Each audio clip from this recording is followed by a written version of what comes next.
ચોક્કસ સરકાર પર પ્રેશર બનાવવાનું થશે તો આગામી દિવસોમાં પણ બનાવીશું અને હવે પણ બનાવીશું. એટલે મુખ્ય મુદ્દો ઈડબ્લ્યુએસ પણ રહેવાનો છે. તો આગામી સમયની અંદર આવનારી સ્થાનિક સ્વરાજ્યની ચૂંટણી હોય એની અંદર જે પ્રકારે રિઝર્વ સીટ નક્કી કરવામાં આવે છે એ જ પ્રકારે પાટીદાર સમાજની જે ગામોની અંદર કે જે વિસ્તારની અંદર વસ્તી હોય ત્યાં ઈડબ્લ્યુએસ ને રિગાર્ડિંગ સીટ રિઝર્વ મળે એવી તમે વાત કરી રહ્યા છો. બિલકુલ સાચી વાત છે. એટલે ચોક્કસ આના મુદ્દા ઉપર જે કંઈ કરવું પડશે એ બધા સાથે બેસીને આંદોલનકારીઓ આજે ચર્ચા કરવાના છે. એ જ પાટીદારો હવે અનામતની અંદર જે લાભો મળવા જોઈએ એ લાભો માટે લડત લડશે. એટલે આ જ આંદોલનકારીઓ આ સરકાર સામે લડ્યા હતા અને પરિણામ લાવ્યા હતા. એટલે આવનારા દિવસોમાં ફરીથી એ જ તાકાત સાથે લડીશું અને ધોકા ખાવાની પણ અમારી તૈયારી છે. 2019માં આવ્યું હતું એવું ને એવું જ પરિણામ અમે લડીશું અને પરિણામ લાવીશું.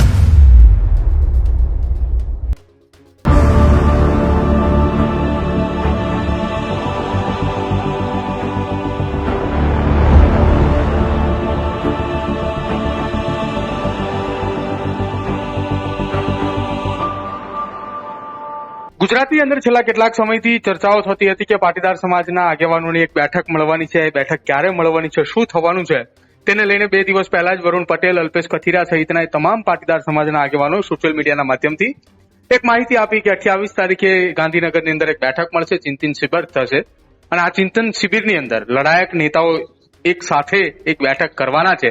જો કે 50 કરતા પણ વધુ પાટીદાર સમાજના આગેવાનો, એસપીજી સહિતના આગેવાનો જોડાવાના છે. ગીતાબેન પટેલ આપણી સાથે છે, સીધી વાત તેમની સાથે કરવી છે. ગીતાબેન, ગુજરાતની અંદર છેલ્લા કેટલાક સમયથી પાટીદાર સમાજના આગેવાનો પોતાના વિસ્તારની અંદર લડત લડતા હતા. 2019 દરમિયાન એ તમારી માંગ એ સ્વીકારવામાં આવી, ઈડબ્લ્યુએસ આપવામાં આવ્યું, ત્યારબાદ આંદોલન પૂરું થયું અને ત્યારથી અત્યાર સુધી વિસ્તાર પ્રમાણે જે આગેવાનો જે વિસ્તારની અંદરથી આવતા તે પ્રમાણે લડાઈ લડતા હતા. અચાનક જ કેમ ચિંતન શિબિરની જરૂર પડી અને એ પણ ગાંધીનગરની અંદર એક મોટી બેઠકનું આયોજન કરવામાં આવ્યું છે. 50 કરતા વધુ આગેવાનો જોડાવાના છે. સરકાર પર કોઈ પ્રેશર પોલિટિક્સ કરવું આ મામલે? જો પ્રદીપભાઈ, છેલ્લા 2015 થી લઈને અત્યાર સુધીની જે આંદોલનની ઘટનાઓ બની એના તમે બધા સાક્ષી રહ્યા છો અને તમે ખૂબ સાથ અને સહકાર આપ્યો છે. પાસનું આંદોલન ઈડબ્લ્યુએસ મળ્યા પછી બધાએ પોતપોતાના વિસ્તારમાં પાટીદારના પ્રશ્નો હોય કે અન્ય પ્રશ્નો સાથે પોતાના વિસ્તારમાં બધા લડતા રહ્યા અને હજુ પણ લડે છે. પણ સાથે સાથે જરૂરિયાત, તમારી વાત સાચી છે કે આવનારા દિવસોમાં હવે ઇલેક્શન આવે છે તો ઈડબ્લ્યુએસ નો ફાયદો એક કહેવાય કે સરકારમાં પણ પ્રતિનિધિ તરીકે આંદોલનકારીઓ બેસે અને આંદોલનકારીઓ ત્યાં જાય એ મુદ્દે પણ અને આજની ચિંતન શિબિરમાં ઘણા પ્રશ્નો એવા છે કે એના ઉપર ચિંતા થવાની છે, એના ઉપર ચર્ચા થવાની છે અને એના ઉપર નિરાકરણ પર જવાના છે. એટલે મુખ્ય મુદ્દો ઈડબ્લ્યુએસ પણ રહેવાનો છે અને સાથે સાથે વિસ્તારમાં પાટીદાર સમાજના જે અસામાજિક તત્વો જે ખોટી રીતે ગુંડાગર્દી કરીને સામાન્ય પરિવાર હોય, વેપારી હોય, નાનો વર્ગ હોય એને જે ખોટી રીતે હેરાનગતિ થતી હોય છે અને સામાજિક પ્રશ્નો પણ એટલા છે કે દીકરીઓને લઈને જે હેરાનગતિ થઈ રહી છે, છેડતી થઈ હોય, પ્રેમ લગ્નના પ્રશ્નો છે. એટલે ઘણા બધા પ્રશ્નો ઉપર આજે ચર્ચા પણ થવાની છે અને આ ચર્ચામાં બધા જ પાસ અને એસપીજી અને પાટીદાર સમાજના આગેવાનો ને જે આંદોલનમાં બધા સાથે રહ્યા એ બધા બેસી અને આજે મુદ્દાઓની ચર્ચા કરીશું ને ચોક્કસ સરકાર પર પ્રેશર બનાવવાનું થશે તો આગામી દિવસોમાં પણ બનાવીશું અને હવે પણ બનાવીશું.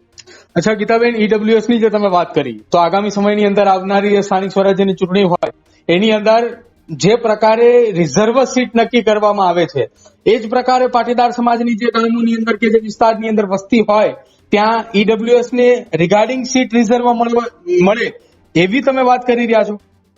બિલકુલ સાચી વાત છે. અમે એના પર પણ ચર્ચા વિચારણા કરશું કે કાયદામાં શું જોગવાઈ છે, કેવી રીતે આને મુદ્દો ઉઠાવી શકાય, કેવી રીતે કહી શકાય. એટલે કાયદાના રૂહે પણ પાટીદાર સમાજમાં ઘણા પાટીદાર વકીલો પણ છે, એમની પણ સલાહ સૂચન લઈ અને આગળ વધીશું.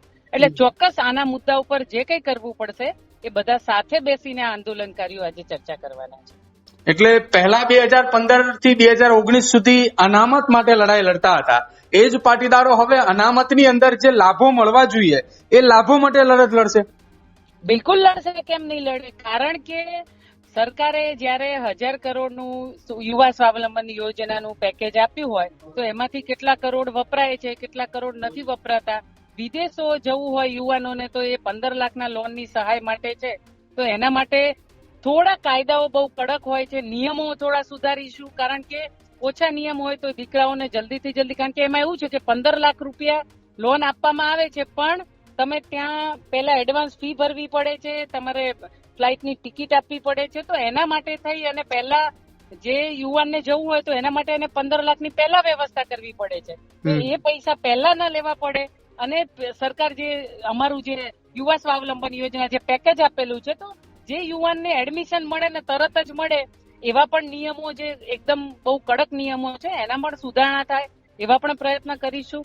અને જે યુવાનો બિન અનામત વર્ગમાં આવે છે અને જેને લાભો નથી મળતા એના માટે પણ અમે તાલુકાએ કે જિલ્લાએ એક સેન્ટર ખોલી અને યુવાનોને વધુમાં વધુ કઈ રીતે લાભ અપાવી શકાય એવા પ્રયત્નો પણ અમે આગામી દિવસોમાં કરવાના છીએ. એટલે ગીતાબેન, વર્ષ 2012 થી લઈને 2019 સુધી જે પાટીદાર સમાજના આગેવાનો લડાયક મૂડની અંદર અને આક્રમકતા સાથે જોવા મળતા હતા, આ બેઠક પછી જો એવો કોઈ ચિંતાનો વિષય આવ્યો અથવા એવા કોઈ મુદ્દા ઉપર ચિંતન થયું કે આગામી સમયની અંદર ગામે ગામ જવું પડે તો ગામે ગામ અને આક્રમક અને લડાયક મૂડની અંદર જે 2019 સુધી જોવા મળતા હતા એવા અંદાજની અંદર ફરી એકવાર જોવા મળે, આવવું પડે તો આવશે ખરા આગેવાનો બધા સાથે રહી? બિલકુલ પ્રદીપભાઈ, એ જ આંદોલનકારીઓ છે જે 2015માં તાકાતથી લડતા હતા. એમાં તો કોઈ શંકાને સ્થાન નથી અને એ લોકોની જ લડાઈથી આ પરિણામ મળ્યું છે. ઇતિહાસમાં કોઈ આંદોલન સક્સેસ ગયું હોય તો એ માત્ર ને માત્ર આ પાટીદાર અનામત આંદોલન છે કે જે સક્સેસ ગયું હતું, જેનું પરિણામ લઈને આવ્યા હતા. એટલે આ એ જ આંદોલનકારીઓ છે કે જે લોકોએ ગામડે ગામડે અને બોર્ડમાં કે ક્યાંય પણ ઉતરવાનું હોય, ક્યાંય પણ લડવાનું હોય, જેની સામે બાથો ભીડવાની હોય એની સામે બાથો પણ ભીડી છે, લાકડીઓ પણ ખાધી છે ને અસંખ્ય કેસો પણ થયા છે. એટલે આ જ આંદોલનકારીઓ આ સરકાર સામે લડ્યા હતા અને પરિણામ લાવ્યા હતા. એટલે આવનારા દિવસોમાં ફરીથી એ જ તાકાત સાથે લડીશું અને ધોકા ખાવાની પણ અમારી તૈયારી છે અને એ જ તૈયારી સાથે જ અમે મેદાનમાં ઉતરવાના છીએ અને પરિણામ 2019માં આવ્યું હતું એવું ને એવું જ પરિણામ અમે લડીશું અને પરિણામ લાવીશું. બિલકુલ, આભાર ગીતાબેન અમારી સાથે વાતચીત કરવા બદલ.